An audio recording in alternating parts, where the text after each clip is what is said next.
መኖር ማለት ምን ማለት ነው? ተውት እሺ ጥያቄውን ቀየር ላርገው። ኖረን ኖረን ኖረን ኖረን ምንድነው ምን ሆነው ምን አላችሁኝ? ፈራችሁትና ለስለስ አድርጋችሁ ነገራችሁኝ። ምን እንሆናለን? ሌላ ነገር ቢሆን ጮክ እኮ ነው የምትሉት። እንተዋወቅ የለ እንዴ? እንሞታለን። የልብን ሲነግሩት ነው መሰለኝ ኮረኮሩትን ያለ እንሞታለን አይደል? ስለዚህ ትርጉሜ እንዲህ ይሆን መኖር ማለት ለመሞት መኖር ማለት ነው። ይስማማችኋል? ቆይ ልድገመው። አልሰማችሁኝ መሰለኝ። መኖር ማለት ለመሞት መኖር ማለት ነው። አትስማሙ?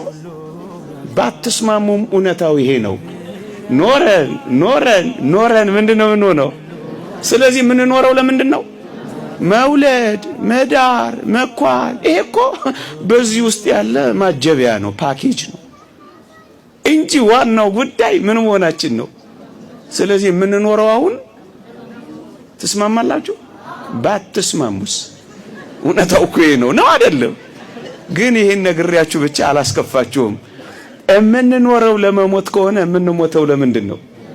በሞቴ እሱን ተውትና የምንኖረው ለመሞት ከሆነ የምንሞተው ለምንድን ነው? ለመኖር። አንተ ልጅ ተባረክ በእውነት። የምንሞተው ለምንድን ነው? ታምናላችሁ? ይሄን ታምናላችሁ? አዎ የምንሞተው ለመኖር ነው። በቃ ሕያው ሆነን ለመኖር ነው የምንሞተው። ባንሞትስ? አንድ ሊቅ ምን ይላል መሰላችሁ?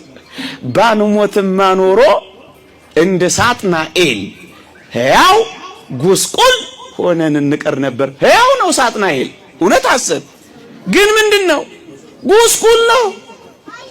አያችሁ፣ የምንሞተው ሕያዋን ብቻ እንድንሆን አይደለም። እጅግ አስደናቂ ነገር ልንገራችሁ። እንዲህ ይላል ቅዱስ ጳውሎስ፣ አንቀላፍተው ስላሉቱ ታውቁ ዘንድ እንወዳለን ካለ በኋላ ሁል ጊዜ ከጌታችን ጋር እንኖራለን ይላል። ከማጋር ከማጋር እንዴት ይደንቃል ወገኖቼ! እስኪ ቀስ ብላችሁ አስቡ። የምንሞተው ሕያዋን ለመሆን ብቻ አይደለም፣ ለመኖር ብቻ አይደለም። የምንኖረው ከጌታችን ጋር ነው። ከማጋር ከጌታችን ጋር ለመኖር ነው። አጠገቡ ለመኖር ነው።